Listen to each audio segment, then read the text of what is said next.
Abi. Iya, Umi. Abi lihat beras nggak? 1 karung dan telur 2 bak yang Umi simpan di dapur. Oh, itu. Tadi udah Abi bagi-bagiin ke tetangga. Semuanya? Iya, semuanya. Astagfirullah Abi, itu kan Kenapa persediaan 1 bulan. Abi bagikan semua. Iya. Yang penting kan masih ada yang buat makan besok kan? Tapi Abi harus kira-kira dong. Kita menghemat, kebutuhan kita ini masih panjang, Bi. Sepertinya Umi ini terlalu khawatir sama rezeki. Kan rezeki sudah Allah yang atur kan? Udah Umi nggak mau tahu. Ya udah duduk dulu. Jangan kencang-kencang ngomongnya kan, malu sama ibu-ibu yang sudah hadir di studio kan? Tapi kan Umi kesel. Nah, duduk dulu. Nanti disapa dulu. Jadi malu, maaf ya ibu-ibu. Apa kabar ibu-ibu semua? Masya Allah. Baik, seperti biasa, saya Umi Nita bersama Abi Raja kembali menyapa pemirsa di rumah dan ibu-ibu yang hadir di studio. Dan Alhamdulillah pada hari ini kita bersama dengan ibu-ibu dari Majelis Taklim Al-Maghfirah, Kelurahan Tapa, Kecamatan Sipatana, Komplek Terminal 42, Kota Gorontalo. Baik, saya tanya sekali lagi, sehat semuanya? Masya Allah, seragamnya luar biasa ya. Baik, sebelum kita mendengarkan penjelasan dari Abi Raja terkait tema kita pada hari ini, yakni tentang jangan khawatir akan rezeki. Kita dengarkan dulu persembahan dari ibu-ibu dari Majelis Taklim. Silahkan ibu-ibu.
Masya Allah, luar biasa sekali penampilannya. Baik, langsung saja Abi ke penjelasan kita tentang tema tadi, Abi.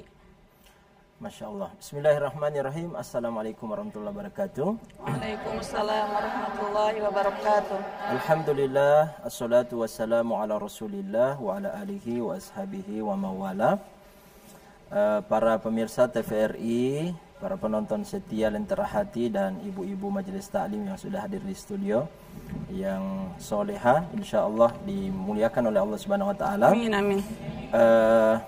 Tema kita hari ini sangat menarik karena berkaitan dengan rezeki, di mana rezeki itu sudah Allah tetapkan sejak kita masih berada di dalam kandungan ibu kita. Yang harus kita jadikan sebagai penguat dan motivasi adalah dalam kandungan ibu kita itu kita tidak tahu apa-apa, tapi sudah Allah jamin rezeki kita. Buktinya kita ketika lahir dalam keadaan sehat, semua gizi kita terpenuhi lewat ibu kita. Jadi rezeki bayi itu dia tidak bisa berbuat apa-apa, tidak punya daya dan tidak punya upaya, tapi rezekinya Allah jamin lewat ibunya.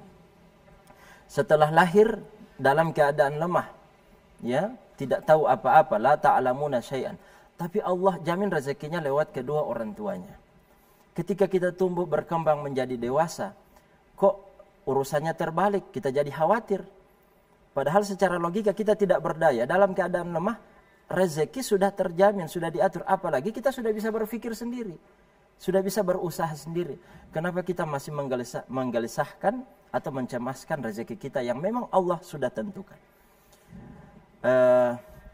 Yang harus kita ketahui bahwa ketentuan rezeki kita itu sudah Allah tetapkan jauh sebelum Allah menciptakan langit dan bumi. Bayangkan itu kuasa Allah Subhanahu wa taala. Kalau dalam sebuah hadis Allah mengatakan tentang proses penciptaan manusia, inna ahadakum yujma' khalquhu fi batni ummihi 40 yawman nutfah. Jadi Allah mengumpulkan penciptaan seseorang itu, ya, setiap manusia itu di dalam perut ibunya 40 hari, bentuknya masih dalam keadaan nutfah. Ya, mohon maaf sekali, itu dalam keadaan masih dalam bentuk air mani yang menempel di dalam sel rahim seorang wanita. 40 hari itu. Kemudian summa yakunu alaqatan mithla dzalik. Kemudian 40 hari kedua akan berubah menjadi alaqah, segumpal darah. Summa yakunu mudghatan mithla dzalik. Kemudian setelah itu 40 hari ketiga akan menjadi janin, ya, gumpalan daging yang Allah sempurnakan proses penciptaannya menjadi tulang belulang, kemudian dibungkus dengan daging sampai umur 120 hari. Fayursalu ilaihil malak fayanfukhu fihi ruh. Allah Allah utus malaikat untuk menuliskan, meniupkan ruh. Jadi pada 4 bulan itu, 120 hari itu, yang pertama kali ditiup adalah ruh. Wa yu'maru bi arba'i kalimat. Kemudian Allah perintahkan malaikat ini untuk mencatat 4 perkara. Di antara 4 perkara itu adalah bikatbi rizki.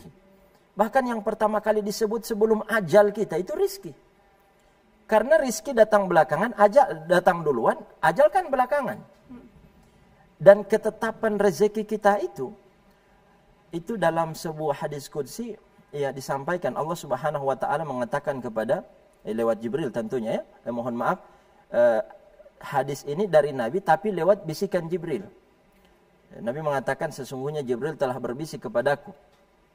Inna nafsan, sesungguhnya seorang manusia, lantamuta, tidak akan mungkin meninggal dunia illa antas takmila rizquha wa ajaluha, kecuali setelah Allah sempurnakan jatah rezekinya dan sudah tiba ajalnya. Kalau sudah tiba ajalnya, kemudian sudah sempurna seluruh jatah rezekinya, baru dia akan meninggal. Selama belum sempurna jatah rezekinya dan belum datang ajalnya, dia tidak akan pernah meninggal. Maksudnya seperti apa, Bi? Ini belum paham. Artinya, rezeki kita ini sudah Allah tetapkan, tidak perlu dikhawatirkan. Ketentuan rezekinya sudah baku, kita tinggal diminta mencari, melakukan sebab datangnya rezeki itu. Contohnya bekerja, berusaha, jadi pedagang, jadi ASN, jadi pengusaha dan seterusnya. Itu semuanya adalah sebab. Makanya kita harus yakin betul bahwa apa yang kita dapatkan melalui profesi kita, itu bukan karena profesi kita. Itu karena ketentuan Allah yang sudah ada, profesi kita sebagai perantara saja. Sebagai pemancing saja, sebagai sebab turunnya rezeki itu. Jadi jangan capek. Makanya dalam sebuah hadis qudsi ini menarik sekali, saya bacakan hadisnya supaya utuh, tersampaikan secara utuh. Ini hadisnya hadis qudsi, ya.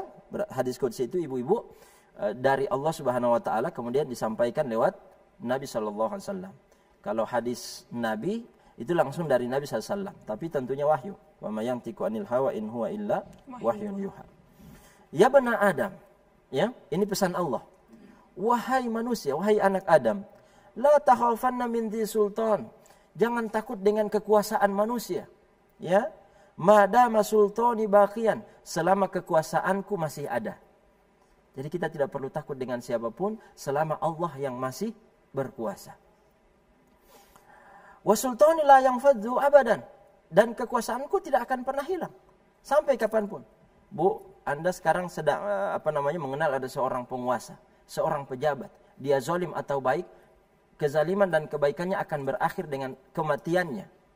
Bahkan kadang-kadang ada selesai masa periode, belum meninggal tapi sudah selesai, kekuasaannya sudah hilang. Tapi kalau Allah, hari kiamat terjadi, kekuasaannya tetap ada. Ya, di dunia dan di akhirat itu ada kekuasaan Allah Subhanahu wa taala. Ya bani Adam, wahai manusia, la takhsha min dzikir rizki. Jangan khawatir dengan sempitnya rezeki. Jangan khawatir dengan rezeki. Wa khazaini mal'ana, sementara gudang-gudang rezekiku masih ada. Wa khazaini la tanfaddu abada, dan gudang rezekiku tidak akan pernah kosong. Kalau ada pengusaha banyak harta, ya mungkin hartanya akan habis kalau diminta-minta sama orang.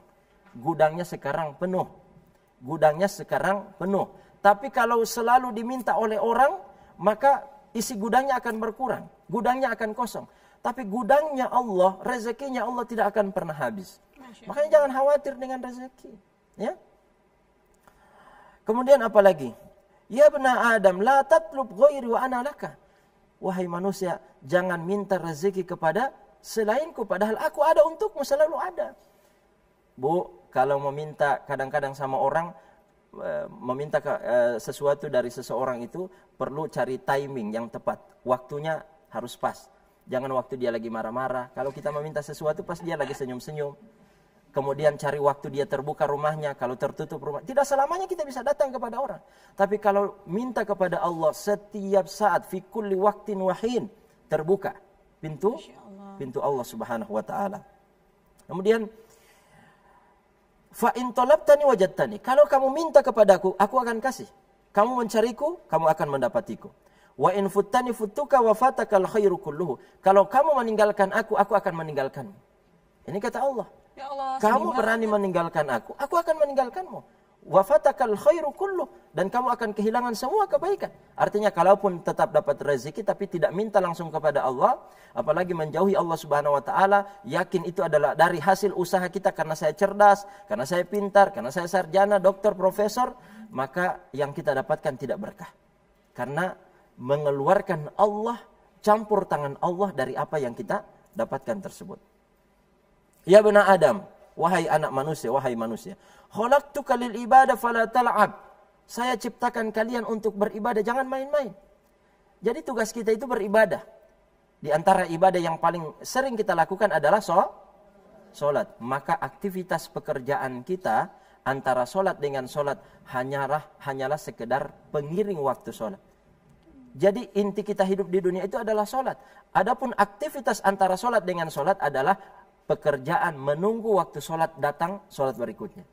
Jadi jangan tak balik-balik. Ya, kita sholat itu sekedar pengisi waktu setelah capek dari bekerja. Enggak. Ya, sholat itu adalah tugas utama kita. Adapun pekerjaan mencari uang itu sekedar pengisi waktu supaya tidak bosan menunggu waktu sholat. Ya. Kemudian apa lagi? Wa qasamtu laka rizqaka fala tat'ab. Saya sudah bagikan rezeki kalian, setiap orang dapat jatah, maka jangan capek-capek. Kita capek ya, kemudian mengerahkan seluruh tenaga, pikiran dan energi kita untuk mencari sesuatu yang bukan rezeki kita. Kalau itu bukan rezeki kita, tidak akan kita dapat. Maka jangan iri dengan rezeki orang. Kenapa? Rezeki yang dia dapatkan itu bukan karena daya dan upayanya, tidak, tapi karena dari Allah Subhanahu wa taala. Karena memang sudah ada jatahnya. Dia hanya melakukan sebabnya, dan dengan sebab itu Allah kasih rezekinya. Begitu. Maka kita ambil peran masing-masing. Cari sebab datangnya rezeki itu untuk memancing rezeki yang sudah pasti yang telah Allah tetapkan. Maka jamani mau hihiau lo rezeki tawe, mau on tetam tali oto. Oh, belum bulan nyawali suka beli oto. Dapat dia orang bikin rumah, dia kasih tambah DP 2 lantai, dia bagaimana berpikir juga 2 lantai. Jangan. Ya, setiap kita itu hanya bisa berusaha, rezekinya beda-beda. Gitu. Fa in anta radita bima qasamtuhu laka arahtu qalbak wa badanak. Ini penting ibu-ibu. Kalau kamu ridho dengan apa yang aku berikan, dengan apa yang aku bagikan, arahtu laka badanak wa qalbak. Saya akan turunkan rasa aman di dalam hatimu dan di dalam badanmu. Kita tidak capek. Gitu ya? Hati kita tidak capek, badan kita juga tidak capek, ya. Wa kunta indi mahmuda, dan dengan begitu kamu di sisiku akan menjadi sangat mulia. Jadi orang mulia itu adalah orang yang menerima apa adanya rezeki Allah Subhanahu wa taala yang sudah ditentukan kepadanya. Wa izzati wa jalali la usallitanna 'alaika dunya. Tapi kalau kamu tidak ridho dengan apa yang aku berikan, maka demi kekuasaanku aku akan berikan kepadamu dunia. Kamu berjalan di atasnya seperti jalannya binatang-binatang liar. Binatang-binatang liar, ya. Tarkudu fiha raqdal wuhushi fil barriyah, thumma la yakunu laka minha illa ma qasamtuhu lak. Kamu tidak dapat apa-apa kecuali apa yang sudah aku berikan. Artinya dia dapat rumah, dia dapat mobil, dia dapat uang, tapi hanya di dunia saja. Adapun berkahnya dan bekas daripada apa yang Allah berikan tidak akan dia terima di akhirat kelak. Allahu taala alam bisawab. Jadi itu sekedar pengantar, jangan khawatir dengan rezeki kita. Ya. Baik, kita rehat sejenak, Bi. Ya. Pemirsa dan ibu-ibu yang ada di studio, kita akan kembali di sesi tanya jawab. Silahkan siapkan pertanyaannya. Jangan kemana-mana, tetap di Lentera Hati. Alhamdulillah, damai di hati.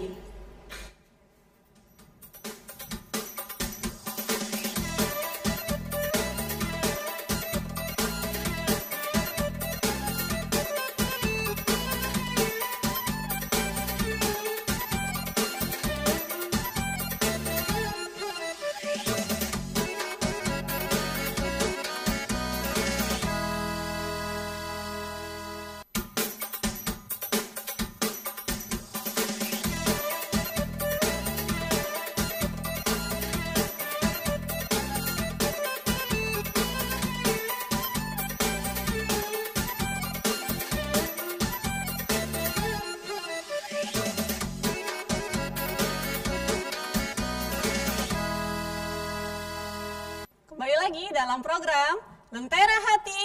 Alhamdulillah, damai di hati. Baik, langsung saja ibu-ibu ke pertanyaan. Jika ada yang ingin bertanya, bisa angkat tangan. Oh, silahkan Ibu. Assalamualaikum warahmatullahi wabarakatuh. Waalaikumsalam warahmatullahi wabarakatuh. Nama saya Ibu Vina Humulungo. Langsung bertanya, Abi. Ini menyangkut rezeki ini, Abi, memang sudah ditetapkan bahkan sebelum kita lahir.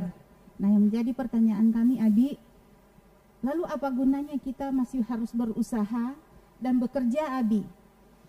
Yang kedua, Abi, pertanyaannya, misalnya saya ketika ada satu acara undangan, saya jatuh sakit. Nah, pada saat acara itu, di saat acara itu ada musibah yang terjadi. Nah, kebetulan saya tidak sempat datang. Nah, itu termasuk rezeki terhindar dari musibah itu, apa itu termasuk rezeki juga, Abi? Demikian, wassalamualaikum warahmatullahi wabarakatuh. Waalaikumsalam warahmatullahi wabarakatuh. Terima kasih Ibu Vina. Pertanyaannya ada dua, Bi. Yang pertama, apa gunanya kita berusaha jika rezeki itu sudah ditentukan kadarnya oleh Allah Subhanahu wa taala? Masya Allah. Nah, gimana tuh, Bi? Allah Subhanahu wa taala hanya menetapkan jatah rezeki setiap orang. Maka Allah minta agar Allah turunkan jatah rezeki itu, ya manusia harus bekerja. Siapa yang tidak bekerja tidak turun rezeki itu. Gitu ya. Jadi jangan setelah ceramah ini, oh Ustaz, pokoknya setelah dengar ceramah Ustaz, tidur terus orang. Ya. Pokoknya mongan tuluh di Karaja Amiati, ya ternyata betul rezeki betul tantu kemudian mau datang biar tidak bekerja. Enggak. Bukan begitu cara memahaminya. Tetap harus mukaraja. Mukaraja patau hilo ya. Kalau tidak mau bekerja, maka Allah tidak akan turunkan rezeki itu. Ya. Oleh karena itu dalam surah Al-Jumu'ah Allah mengatakan, ya ayyuhalladzina amanu idza nudiya lis-salati min yaumil jumu'ati fas'au ila dzikrillahi wa darul bai'. Wahai orang-orang beriman, kalau sudah berkumandang suara adzan salat Jumat, maka segeralah pergi ke salat. Ya, menyegerakan langkah untuk pergi ke masjid. Wa darul bai', tinggalkan jual beli. Fa idza qudiyatis salatu fantashiru fil ard, tapi kalau sudah selesai ditunaikan salat, fantashiru fil ardi, silahkan bertebaran di muka bumi untuk buka toko kembali, buka lapak kembali, cari rezeki lagi. Min fadlillah. Itu dalilnya bahwa kita harus berusaha, ya. Begitu juga waktu Nabi SAW ya dilaporkan ada seorang sahabat Abu Dzar, seorang sahabat, Allahumma shalli ala sayyidina Muhammad, Salman Al-Farisi. Dia datang kepada saudaranya, saya lupa nama sahabat ini, tapi dia kontrol selama 3 hari bertamu di rumah tersebut. Abu Darda ya, Abu Darda. Salman Al-Farisi memperhatikan ibadah Abu Darda ini luar biasa. Tahajudnya, siangnya berpuasa, duhanya, tapi di sisi lain dia tidak peduli lagi dengan keluarganya. Ya. Lalu kemudian Salman Al-Farisi ketika melihat kondisi istri Abu Darda compang-camping, dia tanya, wahai istri Abu Darda, kenapa kamu tidak peduli, tidak perhatikan dengan penampilanmu? Apa kata istrinya? Gimana saya memperhatikan penampilanku? Gimana saya mau berdandan? Itu saudaramu si Abu Darda tidak lagi peduli dengan penampilanku. Penuh masuk-masuk aja. Pokoknya dia tidak mau lirik. Ya, so pakai make up, sudah berdandan, pakai parfum, dia tidak mau lirik. Kenapa? Sibuk dengan ibadah. Lalu dia bekerja atau tidak? Tidak, pokoknya ibadah, tidak lagi bekerja untuk dunia. Maka dilaporkan kepada Rasulullah sallallahu alaihi wasallam. Nabi kemudian apa? Ya, Nabi mengatakan inna li ahlika alaika haq. Ya, kamu punya kewajiban untuk menafkahi keluargamu. Kalau tinggal ibadah terus, kamu bekerja, bagaimana rezeki mau masuk? Ya, inna li zaujatika alaika haqqan. Istrimu punya hak yang harus dipenuhi, ada hak batin, ada hak lahir. Ya kan? Ada nafkah batin, ada nafkah lahiriah. Anak-anakmu juga begitu. Wa inna li ainaika alaika haqqan. Matamu ada hak untuk tidur. Perutmu ada hak untuk dikasih makan, kan gitu. Ya, tidak mungkin kita makan kalau tidak bekerja.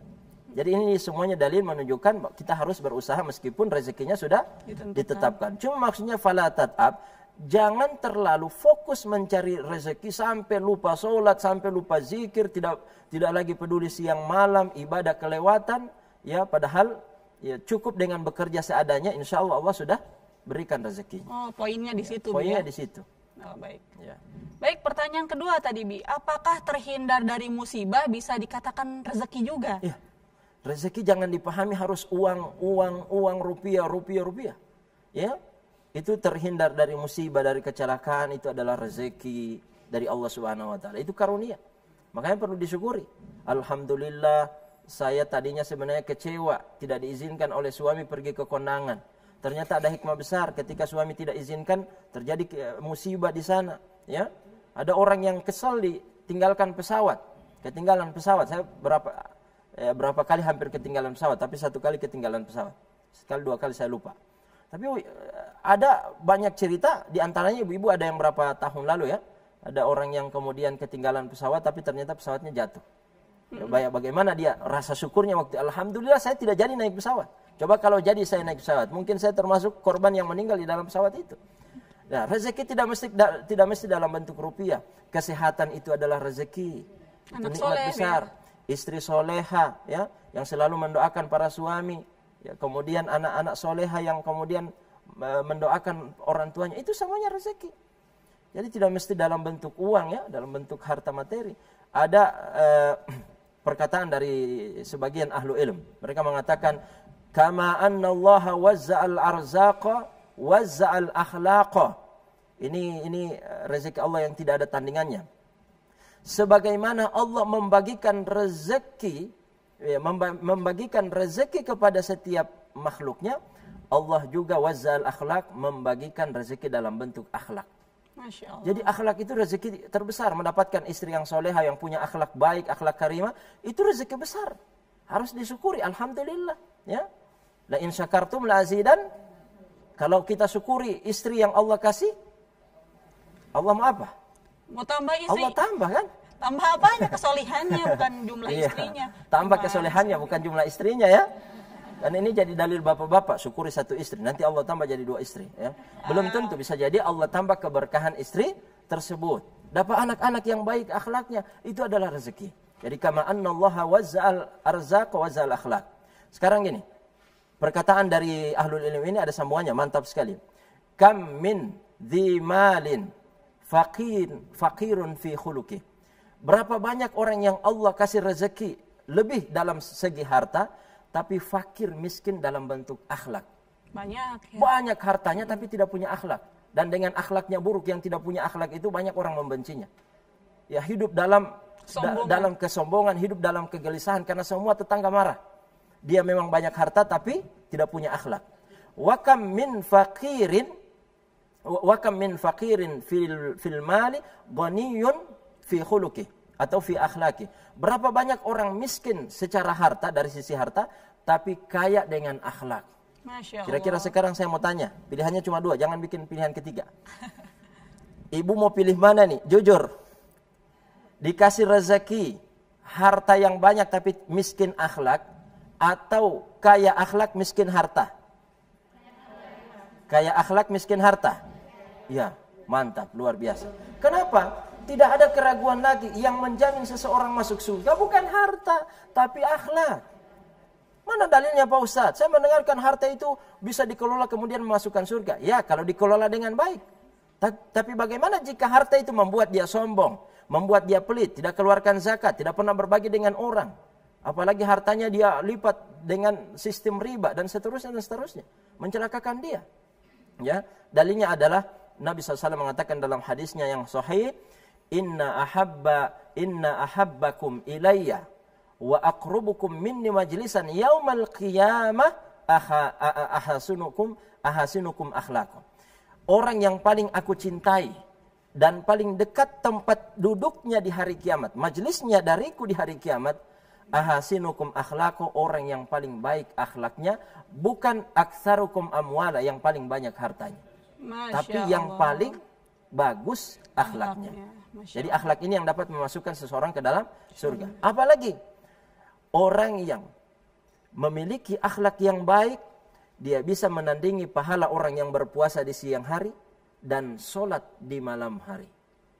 Makanya kalau orang yang sholat malam hari, puasa siang hari, akhlaknya tidak terjaga, masih lebih baik orang yang akhlaknya terbaik, sholatnya cuma 5 waktu, tidak ada tambahan sholat malam, tidak ada tambahan puasa di siang hari. Jadi cukup kerjakan yang fardu-fardu saja, perbaiki akhlak itu sudah sangat cukup. Tapi lebih mantap kalau ditambah dengan yang sunnah-sunnah lain. Masya Allah. Allah Ta'ala alam bisawab. Baik Bu Fina, insya Allah bermanfaat Bu ya. Selanjutnya masih ada yang ingin bertanya. Oh ya, silahkan Bu. Assalamualaikum warahmatullahi wabarakatuh. Waalaikumsalam warahmatullahi wabarakatuh. Nama saya Ibu Nikma. Pertanyaan saya Abi, sebagaimana kita ketahui semua bahwa saat ini kita masih dalam situasi pandemi, dan pandemi ini sudah sangat luas dampaknya, terutama pada perekonomian kita. Di mana-mana belum selesai satu sudah minyak goreng langka. Kasihan lihat ibu-ibu itu yang antri begitu panjang. Nah, tentunya ini berdampak pada ekonomi keluarga, masyarakat dan semuanya. Nah, kira-kira pertanyaan saya Abi, bagaimana menyikapi ini, terutama untuk ibu-ibu ini kasihan, karena ibu-ibu yang antri minyak goreng itu ibu-ibu. Terima kasih Abi. Assalamualaikum warahmatullahi wabarakatuh. Waalaikumsalam warahmatullahi wabarakatuh. Baik Abi, silahkan langsung dijawab Bi. Baik. Pertama gini, terlepas daripada isu bahwa pandemi ini rekayasa dari pihak tertentu atau tidak, maka kita sebagai muslim terima saja karena ini sudah terjadi. Ini adalah musibah yang kita yakini insya Allah dari Allah Subhanahu wa taala, ya. Qul la yusibana illa ma kataballahu lana huwa maulana wa 'alallahi falyatawakkalul mu'minun. Katakanlah ya Muhammad kepada umatmu bahwa lan yusibana, tidak akan menimpa kita sesuatu kecuali illa ma kataballahu lana, Allah yang sudah kecuali yang sudah Allah tetapkan. Jadi kita yakini ini adalah ketetapan Allah. Mungkin penyebabnya adalah ya terlepas itu ada yang buat virus dan seterusnya ini perdagangan, bisnis dan sebagainya. Terlepas dari semua itu kita yakin ini dari Allah Subhanahu wa taala. Yang kemudian menyebabkan perekonomian kita itu sudah bagian daripada skenario Allah Subhanahu wa taala. Buktinya juga kita tidak mati kelaparan. Kita mati apa? Matinya karena virus, matinya karena penyakit. Tidak ada yang meninggal karena kelaparan, ya. Tetap ada rezeki. Coba bayangkan di masa awal-awal pandemi, semua di PHK. Orang yang di PHK pun sampai sekarang masih hidup. Kenapa? Allah itu sudah jamin rezekinya, ya. Belum lagi kemudian terdampak dengan kelangkaan minyak goreng. Kebetulan ya, kami sudah sering bahas ini tentang minyak goreng ini. Praktek para pedagang yang nakal, ya, yang kemudian menimbun minyak goreng sehingga terjadi kelangkaan di masyarakat dan menjadi apa? Kesulitan, ya, berdampak pada kesulitan ibu-ibu yang ingin memasak. Apalagi para pedagang gorengan ini kena dampak daripada kelangkaan minyak goreng ini, sehingga dagangannya juga harus dinaikkan, mahal dan seterusnya. Sudah hadapi dengan kesabaran. Ya, kalau ini adalah sebuah musibah, kita ini diuji dengan para pedagang yang nakal itu. Ya, kita diuji dengan mereka. Hadapi ujian itu dengan kesabaran. Kalau perlu ucapkan innalillahi wa inna ilaihi raji'un. Karena di antara ciri orang yang sabar adalah alladzina idza asabathum musibah qalu innalillahi wa inna ilaihi raji'un. Hibur diri, ya, bahwa kita sulit sekarang tapi tidak selamanya kesulitan itu ada. Inna ma'al usri yusra. Setelah datang kesulitan akan ada kemudahan. Bersamaan dengan kesulitan ada kemudahan insyaallah. Allahu taala alam bissawab. Berarti solusinya tentang minyak ini, Bi. Biar mahal, tetap beli aja yang mahal. Ya, beli saja, mau gimana lagi, ya. Kebetulan sudah kami bahas itu pada pekan sebelumnya ya, tentang pedagang yang dirindukan oleh surga. Masya Allah. Masya Allah, bisa difahami Bu ya, Ibu Nikmah. Masya Allah, selanjutnya masih ada yang ingin bertanya? Silakan Ibu. Ya. Terima kasih.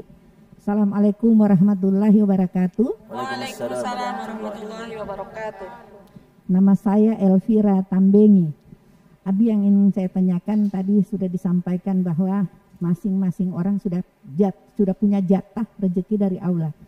Nah, yang ingin saya tanyakan perbedaan antara si kaya dan si miskin. Padahal dua-dua sudah berusaha. Abi. Si miskin pun yang tidak punya itu dia sudah berusaha. Tetapi jatahnya hanya begitu-begitu saja. Lain dengan yang punya ini, si kaya.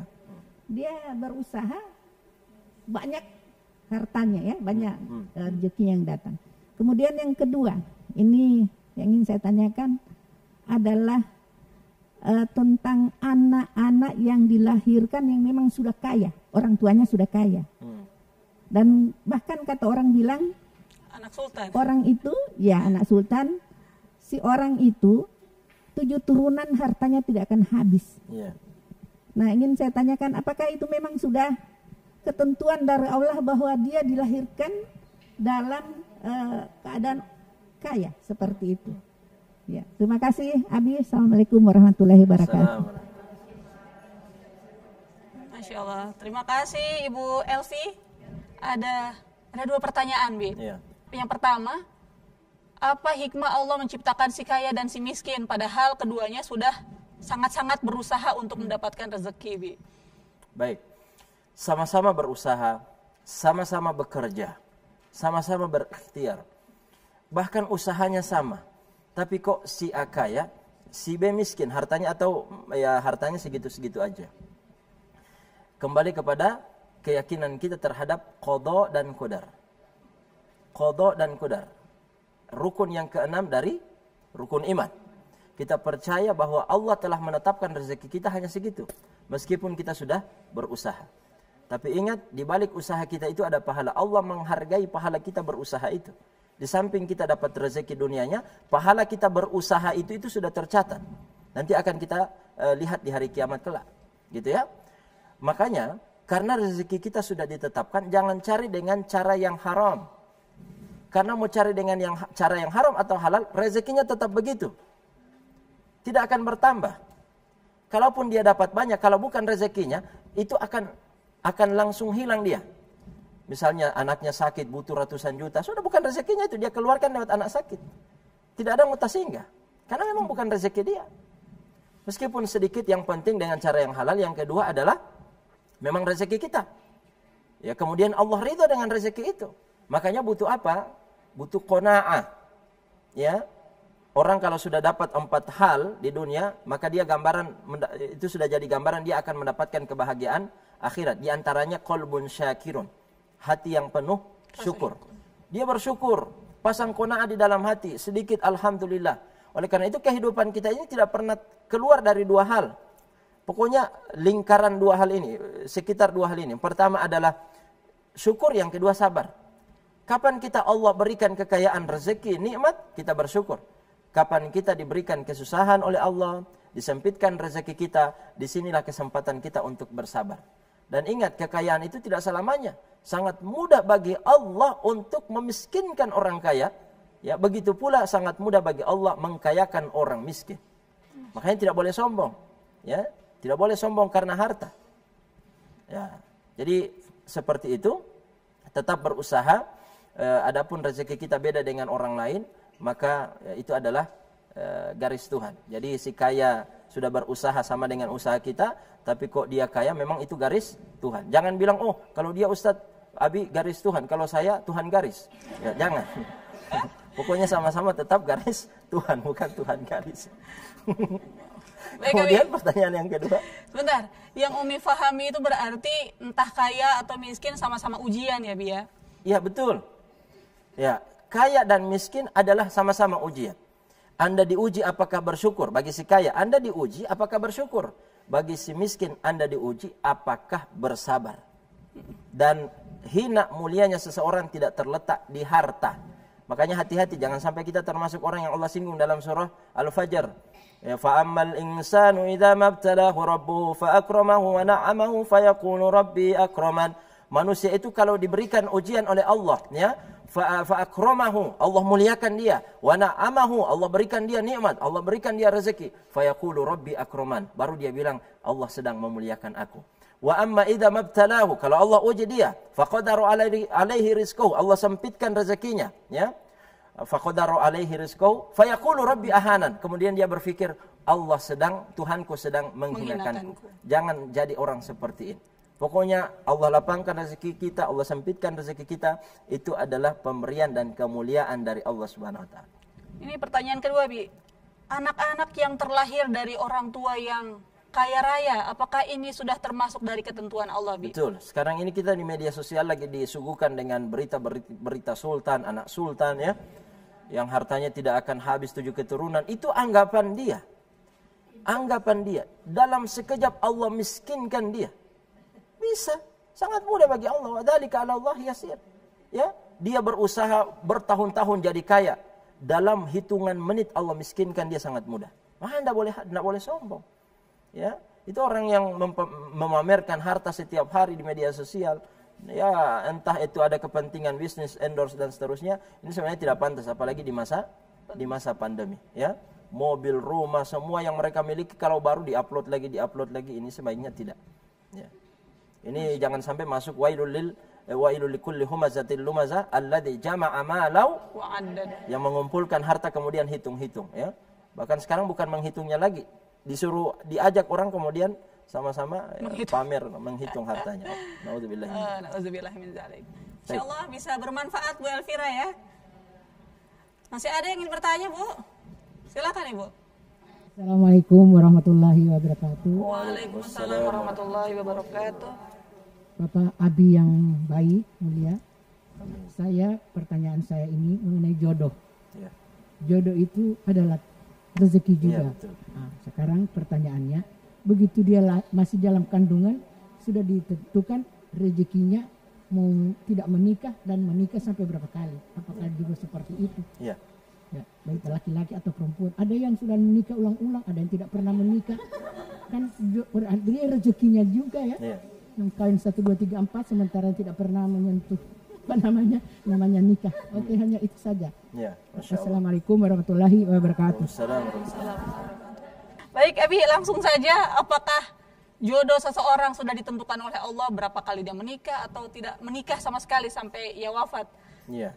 Aktivitas kita, amal perbuatan kita itu adalah salah satu yang sudah Allah tentukan di hari ke-120 hari kita di dalam kandungan ibu kita. Yang disebutkan pertama bikatbi rizkihi, rizkinya ditulis, catat. Wa ajalihi, ajalnya. Wa amalihi, amal apa yang dia lakukan. Jadi kita ini disuruh pilih, ada amal baik, ada amal buruk. Ya, itu sudah ditentukan semuanya, tinggal kita yang memilih. Baik, begitu juga dengan menikah. Ini adalah ikhtiari.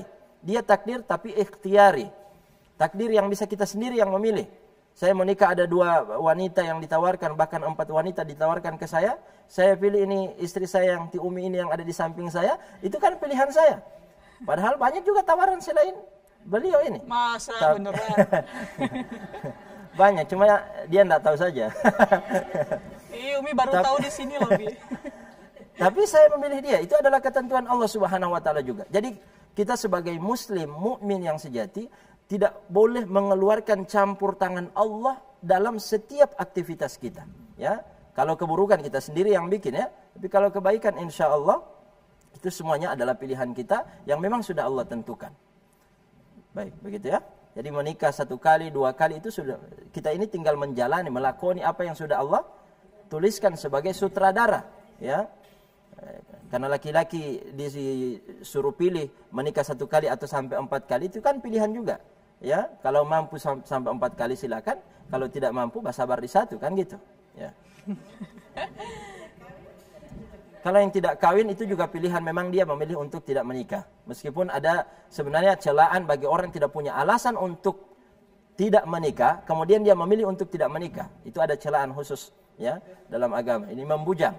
Allah Subhanahu wa taala tidak senang, tidak suka bagi orang yang membujang. Tapi kalau alasannya alasan ilmu, dia sibuk mencari ilmu, dia sibuk nulis kitab untuk generasi berikutnya, ternyata keburu meninggal tidak sempat menikah, maka itu lain lagi ceritanya. Seperti siapa? Seorang ulama besar, Imam An-Nawawi, meninggal umur 40 tahun. Meninggal umur 40 tahun dan tidak sempat menikah. Kenapa? Ada alasannya, sibuk menulis kitab. Ya. Sibuk menulis ilmu. Dan karena ilmu-ilmunya itu kita banyak dapat fatwa dari beliau, Imam An-Nawawi rahimahullahu taala. Baik, terima kasih Abi. Insya Allah bisa difahami Bu Is ya. Baik pemirsa, sebelum kita lanjut di sesi tanya jawab berikutnya, kita akan break sejenak. Jangan kemana-mana, tetap di Lentera Hati. Alhamdulillah, damai hati.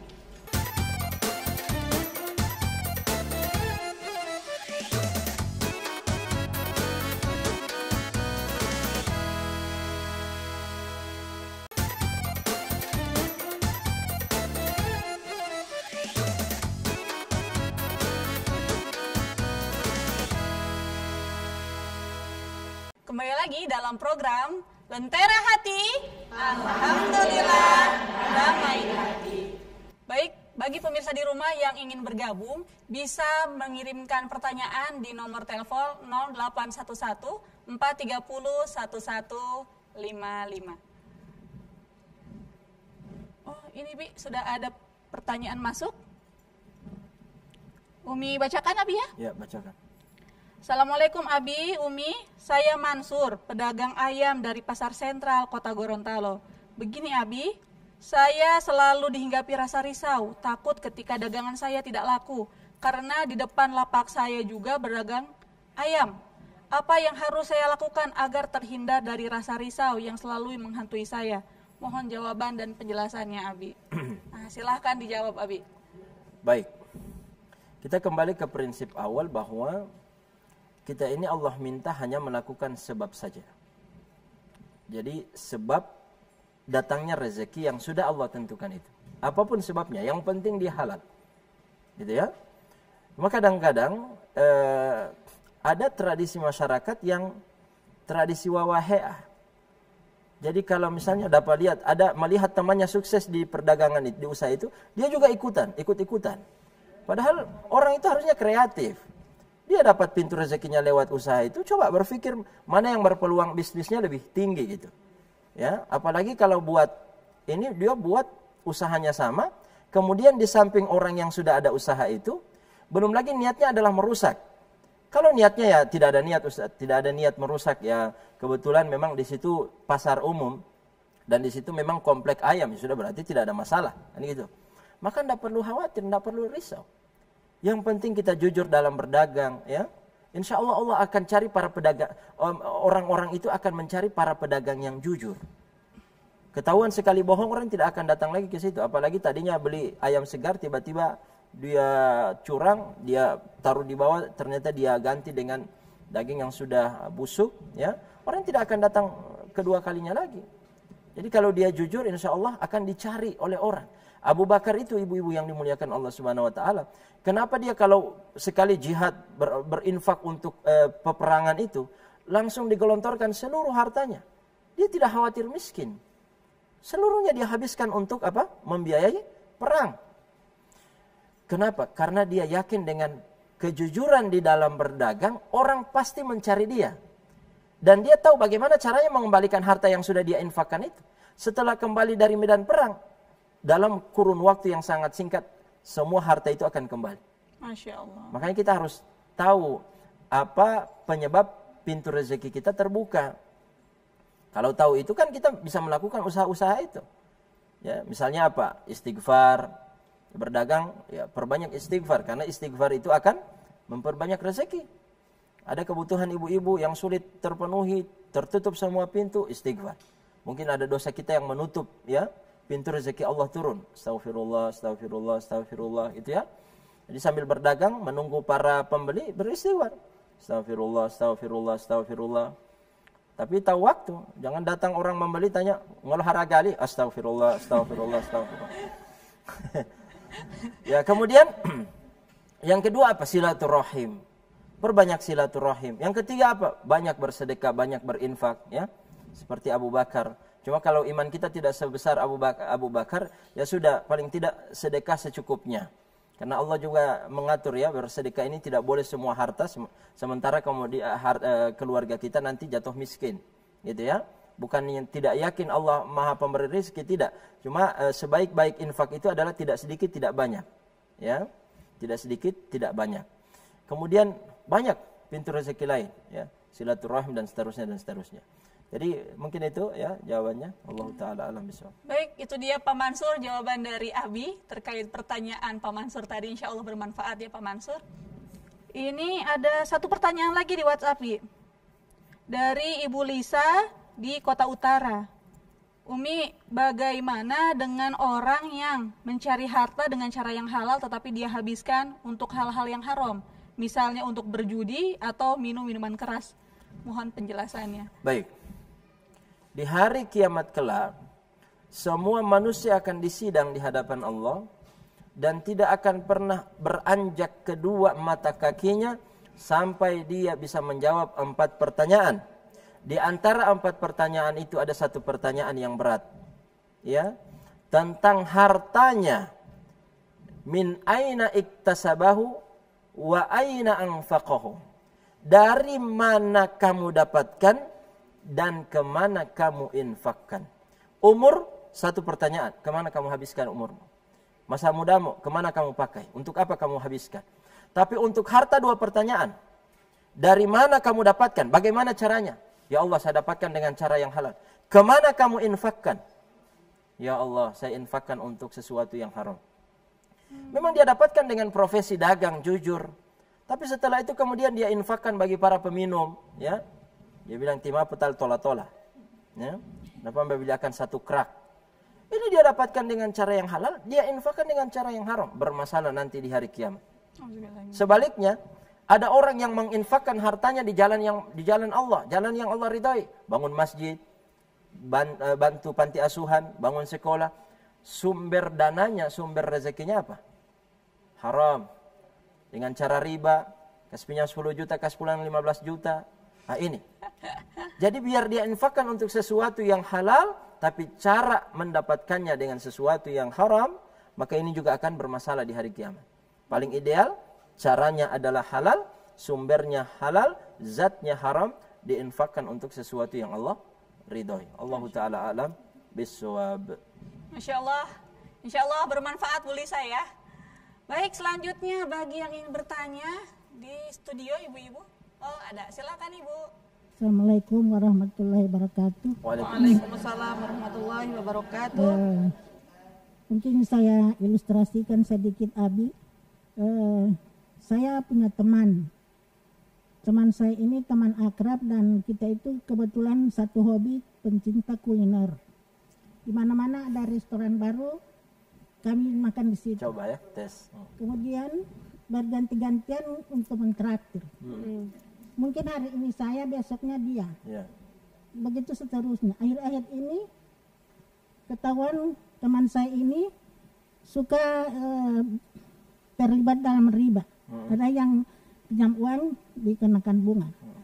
Pertanyaan saya, apakah itu menjadi rezeki saya yang sudah diatur oleh Allah? Karena saya sudah menikmati hasil kerja. Riba ya. Makasih. Assalamualaikum warahmatullahi wabarakatuh. Waalaikumsalam. Ibu siapa?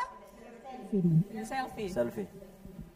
Mantap, Demikian, mantap. Assalamualaikum warahmatullahi wabarakatuh. Waalaikumsalam warahmatullahi. wabarakatuh. Baik, terima kasih Bu Selfie. Abi, jawab silakan, Bi. Pertama, saya juga mau ditraktir. Yang kedua, ketahuan ternyata sumber rezeki dia yang uangnya sering dipakai traktir kita ini adalah dari cara yang haram. Sumbernya haram, misalnya dengan cara riba. Misalnya dia punya koperasi simpan pinjam yang ada sistem ribawi di situ. Bagaimana sikap kita yang akan menerima traktirannya ini? Ya, kalau tidak tahu sudah, pasti itu tidak ada masalah hukumnya. Aman. Ya. Persoalannya adalah kita ingin menghindarkan diri kita daripada memakan zat-zat yang ada unsur haramnya. Karena Nabi SAW mengatakan kullu lahmin nabata min sukhtin fannaru aulabi.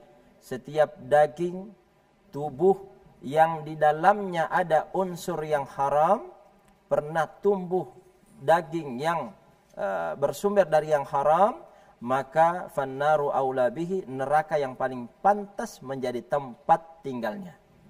Ya, kullu lahmin, setiap daging kita kalau ada unsur yang haram dalamnya. Maka boleh sebagai sifat warok, sikap kehati-hatian kita, jangan sampai kita makan yang haram, maka boleh untuk menolak, tapi caranya diatur. Sibuk, saya belum sempat, masih ada pekerjaan, ada meeting, ada tugas, supaya menghindari traktirannya itu. Begitu ya. Tapi kalau kita tahu dia ada sumber pendapatan lain. Di sini dia memang ada bisnisnya, bisnis riba, suka meminjamkan uang, rentenir lah. Tapi dia sebagai, mohon maaf, ASN. Ya sudah, terima.